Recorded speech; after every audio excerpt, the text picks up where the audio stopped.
Hiya, today I'm going to share some techniques for how to make your makeup last all day, how to use your concealer to brighten the skin versus what you might do if you want to cover something up in your skin. It's just a variety of different tips that will hopefully get you a longer wear from your foundation, so I hope you enjoy. This video has really been designed for you to get the most out of whatever you've already got in your makeup bag.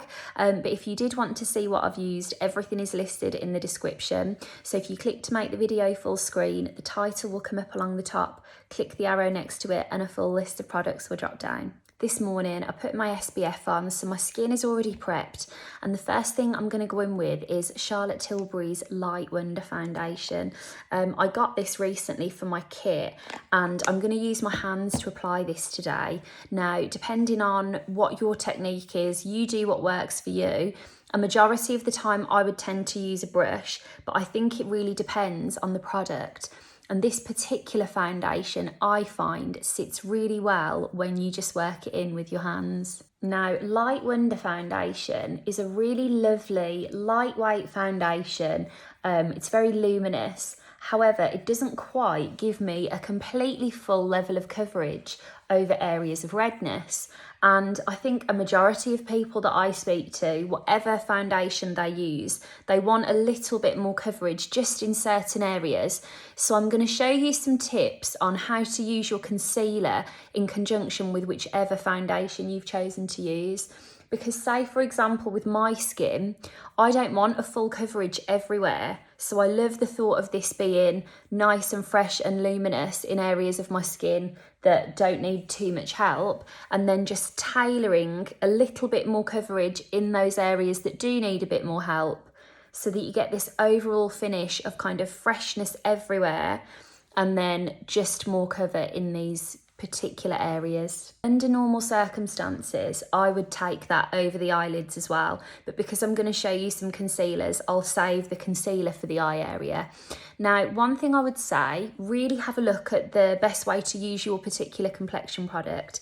If you are going to use your hands, I want you to try and use as soft a touch as you can. I worked that in so that it was nice and blended, but I didn't scrub and rub at the area. If I just show you, let's just take this cheek, for example. I've got clean hands. I'm going to use a little bit more pressure rubbing it in. And what's happened?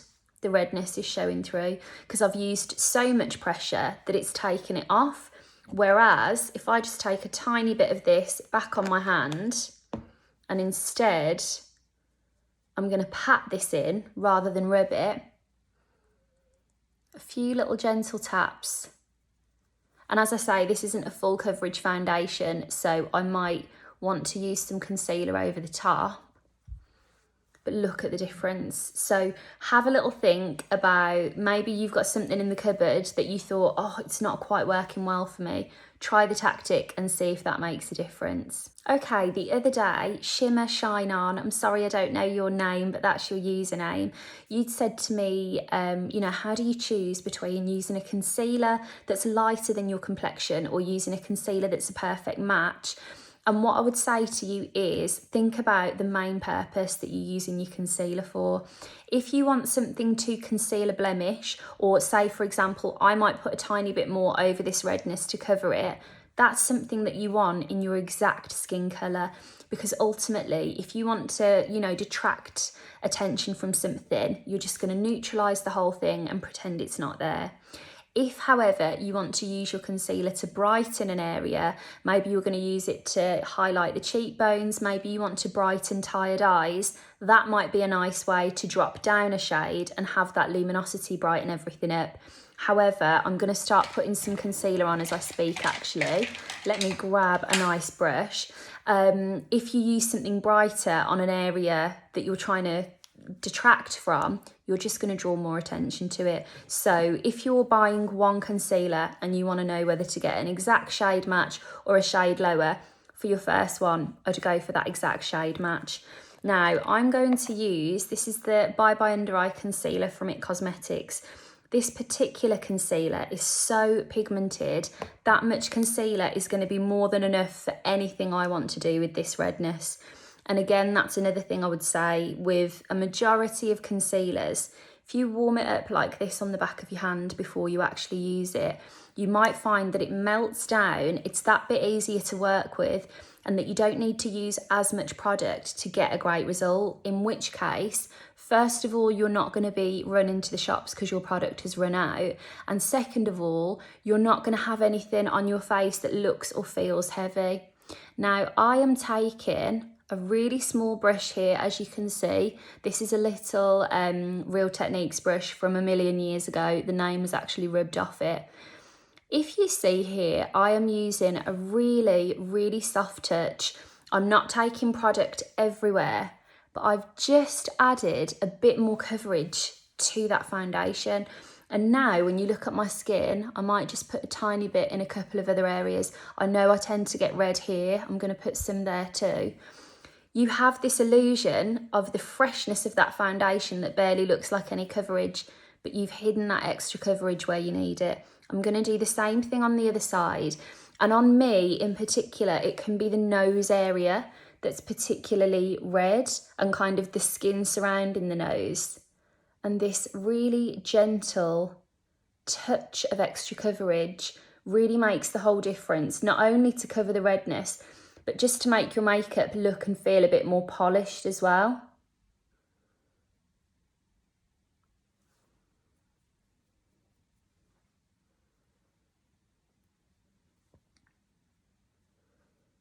Now that barely feels like anything on my skin, but look how much more flawless that makeup looks, and you've still kept it soft and fresh everywhere.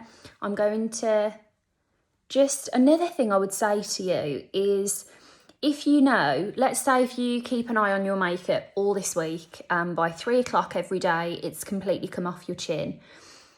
Put a little bit more in that area, troubleshoot it before the problem happens. And I know that sounds really obvious, but I think we all go into this default mode of, okay, put your foundation everywhere, put your concealer here, put your powder everywhere, put your this everywhere.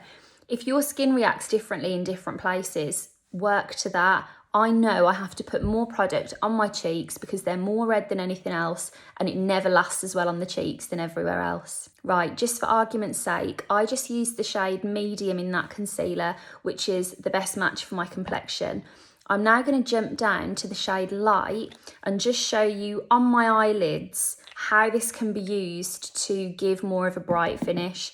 This is really a personal preference. I mean, everything to do with makeup, I always say, you know, there's so many rules and you should do this and you should do that. And I think we have picked them up for so many years that it's easy to forget that they're kind of ingrained in us. I'm just going to take a bit of concealer off that brush because, as you can see, I've gone on with quite a lot there. Do whatever makes you feel good. There is no right or wrong. However you feel best in your makeup, that's what you should do. This particular concealer trick is something that I think so many people do in tutorials and things online, and so we've become curious about it. It's a really personal preference. I personally just like everything to be a perfect match. I like one colour everywhere, and that's what works for me. However, just to show you the other side of the coin, because we've all got different taste, when I match this up now on the other side, you'll hopefully see that the impact of going a little bit fairer is just that it will really brighten that area. Now, this is great around the eyes where I've got those kinds of, you know, slightly darker areas. However, if you were to put this on, say, a spot that's already textured and potentially a bit red, you're just like putting an absolute spotlight onto that spot. And there we go. You have to admit that the eyes are definitely that bit brighter. Okay, before I've done another thing, I'm setting that concealer with a translucent powder. I'm now going to do the same all over my face. Just quickly around the eyes, I would say, just remember, this is a really common question. How do I stop my concealer from creasing? 2 things I'd say with that.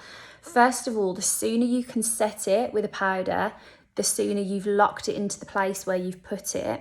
But second of all, I would also say that concealer, any makeup of that nature, in particular, think of makeup that's sitting in these natural folds in our skin, it's going to move through the day. And it's not that you've done something wrong or haven't applied it properly. That is the nature of concealer. The best thing you can do is set it straight away and keep an eye on your makeup through the day. I think if you go into your makeup and go into your day knowing that you're going to give it a quick touch up at lunchtime and maybe a quick touch up at 3, half 3 when you nip to the bathroom, that's when your makeup is going to be flawless. I feel like that's a better way I can position you to get your makeup to last all day than give you loads of like heavy layers that you put on first thing in the morning and hope that you don't touch it again and it will last the day. And now when it comes to powder in the face, what I'm going to do is tap this brush onto my skin. If I were to rub, it would be like barely touching the face. But ultimately, what I want you to think of with this step is that you're placing the powder on, again, to set your foundation in place. If you rub or scrub this on with too much pressure, you're just going to move that cream that you've put underneath, and that's the last thing we want. We want to set it so that it doesn't go anywhere rather than wipe it off again. And that technique in mind, I want you to think about doing the same thing with your bronzer and your blusher. I'm actually stepping away. Look, I've got that on. I'm the last person that should ever be wearing white, in particular if I'm picking up dark makeup things. But anyway, really gently. This is a great tip if you particularly are trying to build coverage. Go for the taps. Try this tapping motion instead of a rubbing motion. And again, you're placing this product on. You're achieving that, you know, layer of bronzer, blusher, highlighter, whatever it is you're trying to do, but you haven't scrubbed away what's underneath. Highlighter is a really good one as well. If you have worn a lot of coverage and you want it to look a bit fresher than it does, avoid any areas. Oh gosh, that was quite a bit of highlighter in fairness. That'll be fine. Oh.